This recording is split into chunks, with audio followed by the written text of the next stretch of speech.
நீயே எந்தன் அருகே சாகும் வரை நில்வாயோ.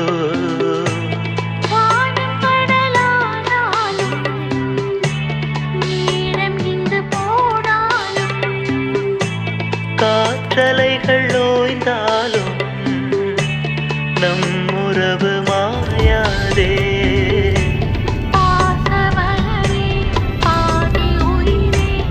இந்த கதை